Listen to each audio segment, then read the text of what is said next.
Hello everyone, today we're going to talk about color. Let's jump right in. Now, color can convey a mood, describe reality, or codify information. Words like gloomy, drab, glittering each bring to mind a general climate of colors, a palette of color relationships. Now, designers use color to make things stand out or to make things disappear. Color serves to differentiate and connect, to highlight and to hide. And to help summarize this with a quick little primer is a video I found on YouTube that I will attempt to play for you with no echo, and I will try not to make noise during it. Wouldn't that be novel? All right, here we go. Color. It plays a vital role in design and everyday life. It can draw your eye to an image, evoke a certain mood or emotion, even communicate something important without using words at all. So how do we know which colors look good together and which ones don't? The answer is simple: color theory. Artists and designers have followed color theory for centuries, but anyone can learn more about it. It can help you feel confident in many different situations, whether it's choosing colors for a design or putting together the perfect outfit. All it takes is a little insight, and you'll be looking at color in a whole new way. Let's start at the beginning, the very beginning, with a refresher on the basics. Remember learning about primary and secondary colors in school? Then you already have some knowledge of color theory. Red and yellow make orange, yellow and blue make green, and blue and red make purple. If we mix these colors together, we get even more in-between shades, like red-orange and yellow-green. Altogether, they form what's called a color wheel. You can probably see where it gets its name. Now, let's take it one step further with hue, saturation, and value. These are terms you might never see in daily life, but they're the key to understanding more nuanced colors, like all those little paint chips at the home improvement store. Hue is the easiest one. It's basically just another word for color. Saturation refers to intensity. In other words, whether the color appears more subtle or more vibrant. Value has to do with how dark or light the color is, ranging from black to white. As you can see, this gives us many different shades, from a deep reddish brown to light pastel pink. So how do we put this all together to create professional-looking color schemes? There are actually tried and true formulas based on something called color harmony that can help. All you need is the color wheel. The easiest formula for harmony is monochromatic because it only uses one color or hue. Just pick a spot on the color wheel and use your knowledge of saturation and value to create variations. The best thing about monochromatic color schemes is that they're guaranteed to match. An analogous color scheme uses colors that are next to each other on the wheel, like reds and oranges, or cooler colors like blues and greens. Don't be afraid to play with the palette and create your own unique interpretation. That's what these formulas really are, merely starting points to help guide and inspire you. Complementary colors are opposite each other on the wheel, for instance, blue and orange, or the classic red and green. To avoid complementary color schemes that are too simplistic, add some variety by introducing lighter, darker, or desaturated tones. A split complementary color scheme uses the colors on either side of the complement. This gives you the same level of contrast, but more colors to work with, and potentially more interesting results. A triadic color scheme uses 3 colors that are evenly spaced, forming a perfect triangle on the wheel. These combinations tend to be pretty striking, especially with primary or secondary colors, so be mindful when using them in your work. Tetradic color schemes form a rectangle on the wheel, using not 1 but 2 complementary color pairs. This formula works best if you let one color dominate while the others serve as an accent. There are a few classic do's and don'ts when it comes to color. For instance, Have you ever seen colors that seem to vibrate when they're placed next to each other? The solution is to tone it down, literally, and there's a simple way to do it. Start with one color and try adjusting its lightness, darkness, or saturation. Sometimes a little contrast is all your color palette needs. Readability is an important factor in any design. Your colors should be legible, engaging, and easy on the eyes. Sometimes that means not using color, at least not in every little detail. Neutral colors like black, white, and gray can help you balance your design, so when you do use color, it really stands out. Every color sends a message. It's important to consider the tone of your project and choose a color palette that fits. For example, bright colors tend to have a fun or modern vibe. Desaturated colors often appear more businesslike. Sometimes it just depends on the context. You'd be surprised how flexible color can be. You can find ideas for color schemes in all kinds of interesting places, from advertising and branding to famous works of art. You can even use a web resource to browse color palettes or generate your own. Even experienced designers take inspiration from the world around them. There's nothing wrong with finding something you like and making it your own. Everywhere you look, there's color, color, and more color. It can be intimidating to use it in your work, but it doesn't have to be. Just keep experimenting and remember what you've learned about color theory. Soon, choosing great-looking colors will feel like second nature. We hope you enjoyed learning the basics of color.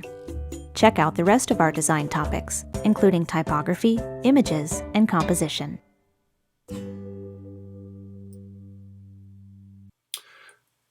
I am going to assume that there's not some gigantic lag after that video. I have to shut my external internal mic on or whatever, on or off, in order to not have an echo when you're watching the video, so sometimes it gets screwy. But I think we're back on track. Okay, quick. The last slide that just went by too quickly. I'll try it again. Sir Isaac Newton. So basic color theory that the voice mentioned was a theory that was begun in 1665 with Sir Isaac Newton. Yes, he of the falling apple and gravity. He discovered that a prism separates light into a spectrum of colors. More specifically, that white light could be separated into red, orange, yellow, green, blue, indigo, and violet. This drawing is actually attributed to Sir Isaac Newton from 1704. The second one is actually a rebuttal by none other than poet, writer, and scientist Johann Wolfgang von Goethe, who had his own ideas, as a lot of people seem to have, about color back then. He actually published a book or treatise called Theory of Colors. And this is one of the diagrams that was part of that publication in 1809. So the point is that from Newton's time onward, color theorists elaborated on prevailing concepts involving the color wheel. Now I wish to switch. There we go. Now, modern color wheel is based on those original ones you saw in the video. The artists use a color wheel to describe the relationship amongst the colors. Now, why is a color wheel useful for a design tool? Because where the colors sit on the wheel helps us to anticipate how these colors will work together. So we talk about color unity. As she mentioned this. The easiest way for colors to work together is if they're the same color. That's what we call tonality. It's also known as monochromatic. And she definitely mentioned that in the video. The last one there is a photograph, but it's predominantly, kind of the same grays and brown colors, and we would pretty much consider that monochromatic. Unity can also work with images that where one color is the dominant color in a composition. There can be another color, like the purple in this amongst all this green. We still consider that to be have a green tonality. If you were searching for this image, you would put green as the dominant color, and this is what would come up. So she talked about analogous, which you see here. Look how well I've begun to animate things. They're the colors that sit near each other on the spectrum. Now, using an analogous color means that there is a minimal color contrast and thus an innate harmony, because each of the color has some element in common with the others in the sequence. Say that again. These colors are all near each other on the wheel, so they have something in common. And so that automatically means when they work together in a composition, that there's going to be a sense of harmony or more unity than if you start mixing across the color wheel, like the reds and blues. They have a related color temperature. So using analogous colors can affect the mood and energy of a composition. So using a narrow range of values, which we call low contrast, which we use here, means that we're using colors that are close to each other on the analogous colors that on the color wheel. When we have a low contrast palette in a design, it evokes a different emotional response from the viewer than, say, a wide range or higher contrast image, which I think I have next. I do. There you go. Look at that. Pretty different. Much more drama. There's much more contrast. I should have put the wheel there, but that goes around from green all the way around to red, as opposed to just staying amongst the reds and orange and yellows. You can see that. Much more drama. Different color relationships produce different effects, visual and emotional. It's a little bit farther on the wheel, but still also definitely has a feel. Has a cohesion to it. Now we also have complementary colors, and those are two colors sitting opposite each other on the wheel. They're known as complements, and these were supposed to come in automatically, but evidently they're not doing that. I gotta push buttons and work harder. So each color across the wheel contains no element of the other color. Thus they have opposing color temperatures, warm and cool. I didn't talk about warm and cool, but I think you know that the cool colors are the blues and greens and purples, and the warm colors are the reds and oranges and yellows. If analogous colors are linked to harmony, then complementary colors are associated with contrast. For example, this basically highlights two colors that are sitting completely opposite each other on the color wheel. Each color contains no element of the other. It has the opposing color temperatures, which is used to quite an effect in this poster. I mean, not only does it bisect the poster visually, but it really sets up this tension. You'll find, I probably have this in the notes later, you often will find the term visual tension. When you use complementary colors, that's something that just happens. They're just being together from opposite sides of the tracks will cause a more sort of dynamic, kinetic feel. These are another example of two complementary colors that are the dominant colors in the artwork. And I just thought, I mean, that reminded me of the Joker, which he also mentions or has a little pop-up in the video, or she has. But also I thought about Batman. I'm like, well, if you take the yellow out of it, it's pretty much grays and blues. And sometimes it's blacks and grays. So really, if the Joker is all about the contrasting tension of complementary colors, Batman's much more even monochromatic. Maybe put him in the analogous category, maybe. But that's kind of, so there should be something. I mean, if we're going to a psychological color level, we're going to have a better psychological reaction to his colors as the reader. Hopefully the villains don't have that reaction. So there's a good example of visual tension. They have a profound effect on each other when they're combined. They can often be said to vibrate. I think you can kind of see that in this hand-drawn artwork when they're butt up right next to each other. And it's a big deal in the printing world. We'll get to printing in another lecture, but sometimes they can have a cool effect. I mean, that's definitely using complementary colors as the main technique here. But this is like what I mentioned in printing. I always forget that must be another language because there's only one L in there. It can make life complicated in the printing world.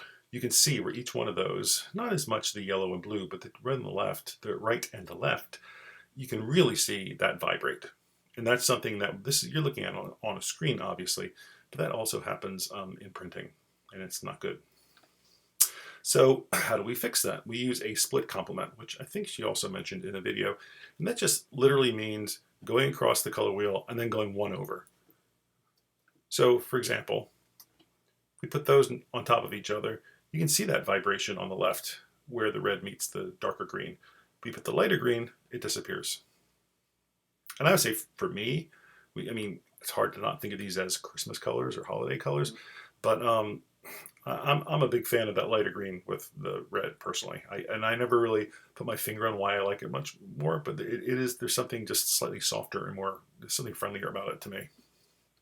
Here's another example where, again, not as vibrate-y, but moving to a more of a purple, excuse me, or a more purple blue than the pure blue fixes the problem, or de-emphasizes it anyway. Color and variety. We already mentioned contrast before. So maybe a small point, but we can establish variety by using contrast. That's all the point is here. And I didn't point out the triadic because I'm trying not to completely copy everything she said in the video, or not copy, to repeat. But you can see where it's these three, the red, blue, and yellow I show in the example there. But anytime you can have an equal-sided triangle that you can move around the color wheel, you can have these triadic colors. Another example.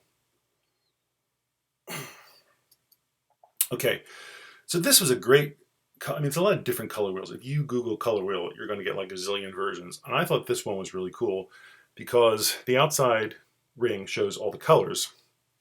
But then this next ring, the biggest ring, I don't think you can see my arrow in here, I'm not sure, those are value. And value is made up of tint, tone, and shade.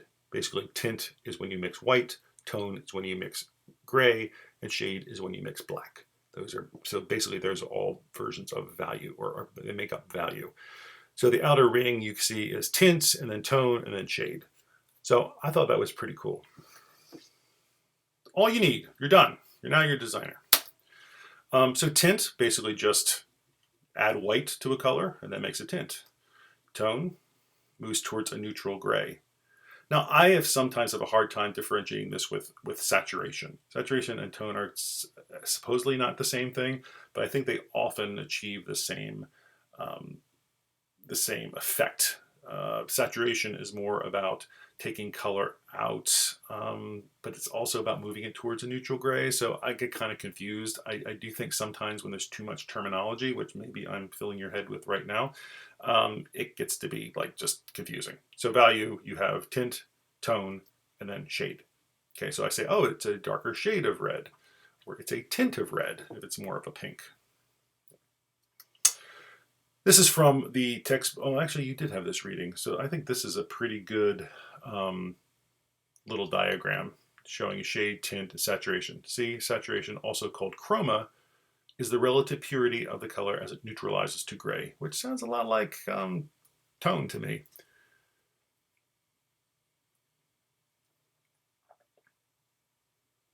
So you can see when you wonder what a value of a color is, if you turn the color to black and white, you'll see that the red on the left, look at the boxing gloves on the right, you can see that a red, the value of a red is basically a sort of medium tone.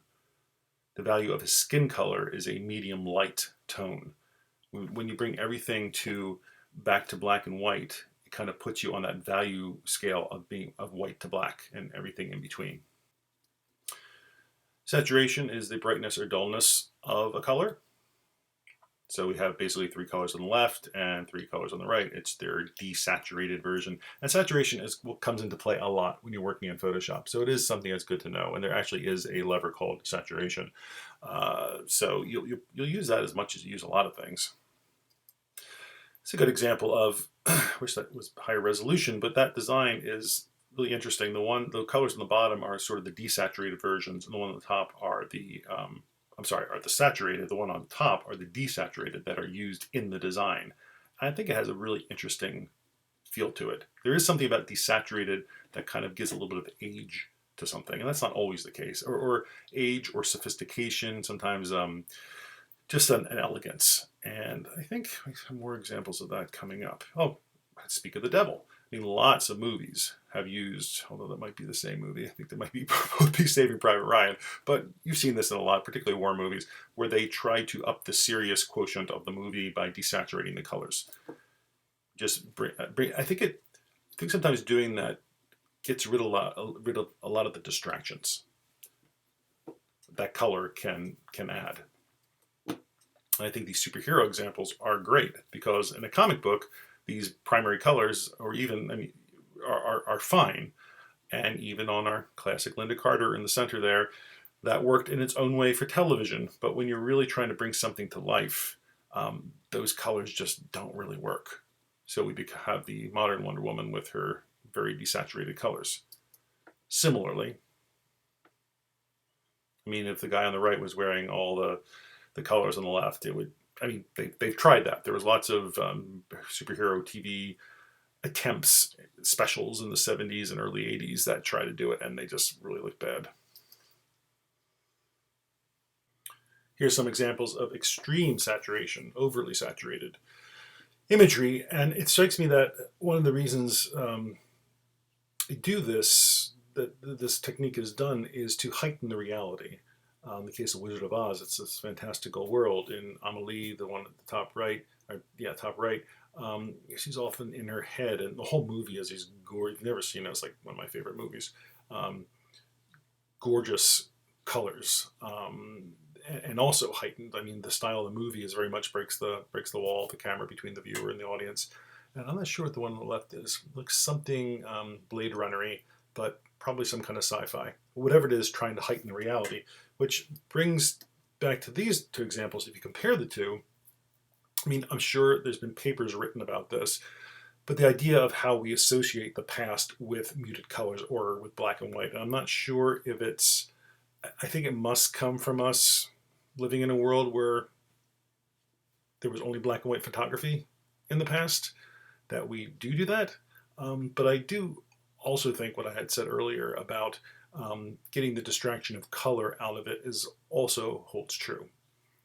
I sometimes do this in the idea of desaturation in when you're doing like Photoshop, and you're putting a lot of different images together from different places, and you want it to look like a unified whole. One of the strategies you often can do is to do some kind of layer adjustment to the entire thing. So if I'm taking, like I said, all these disparate elements and wanting you to believe that they're in the same reality, I can put a little bit of a layer on top, and it kind of covers up the edges, so to speak. So I think it has something to do with memory, something to do with that. Color and light. How color is how we see color. And you probably had this from science class, but color exists literally in the eye of the beholder. We cannot perceive color until that light bounces off an object or it is emitted from a source and enters the eye. So the light hits the ladybug there, the illustration, and the ladybug absorbs all of the color waves except for the red. And that red is the one we see. The same holds true on the right with the green leaf. The leaf absorbs everything except the green, and that's why we see the green.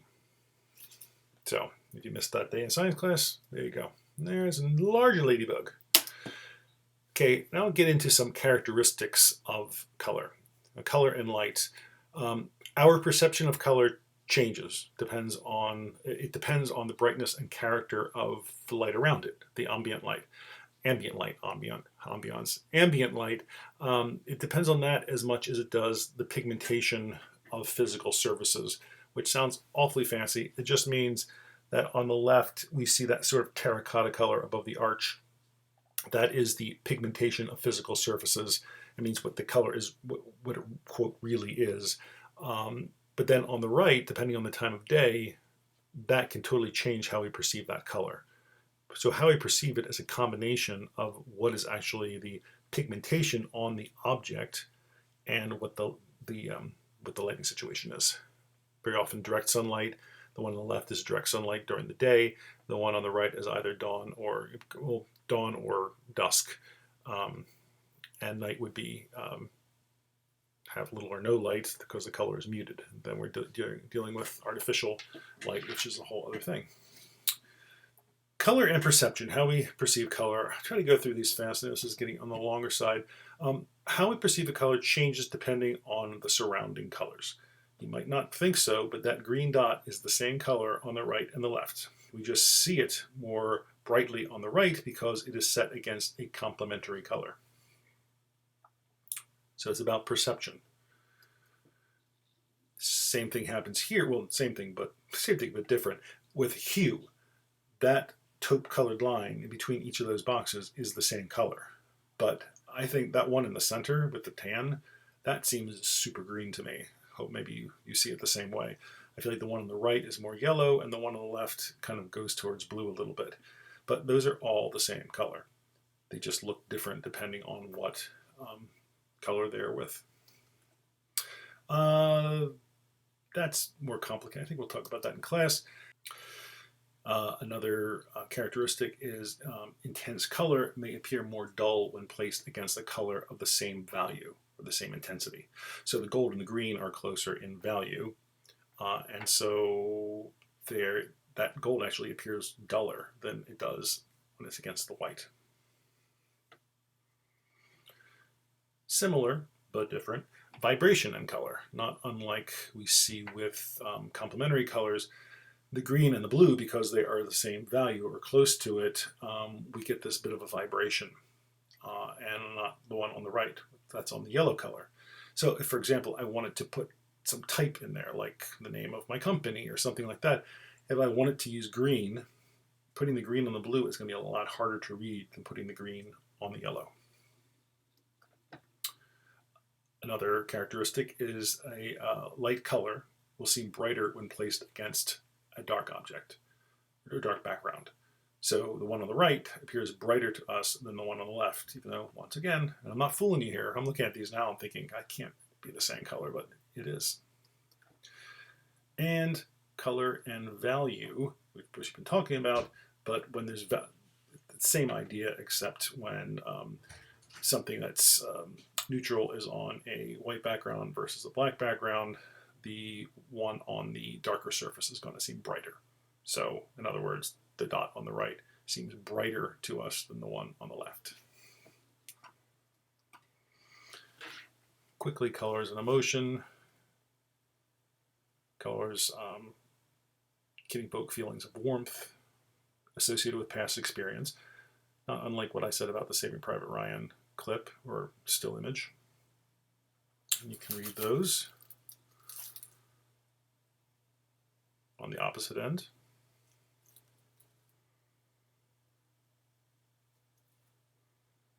And this is back to the bullet is interesting illusions created when warm and cool colors combine. And that comes back to this one, which is an interesting visual. Also, when it comes to warm and cool colors, warm colors tend to come forward and cool colors tend to recede. And I sort of see that with this. On the left, just pops out more. Not going to go very far into this because it is mentioned in the readings. The culture we're in will dictate how we interpret various colors. I think in our current global world, these are not as cut and dry as maybe they were 100 years ago, 200 years ago. I'm not going to go through this, but here's a quick little list of the various colors and how they're perceived in the various locations. That's just one example, talking about white. And that is all for this portion of our conversation on color. There'll be some more to talk about in class.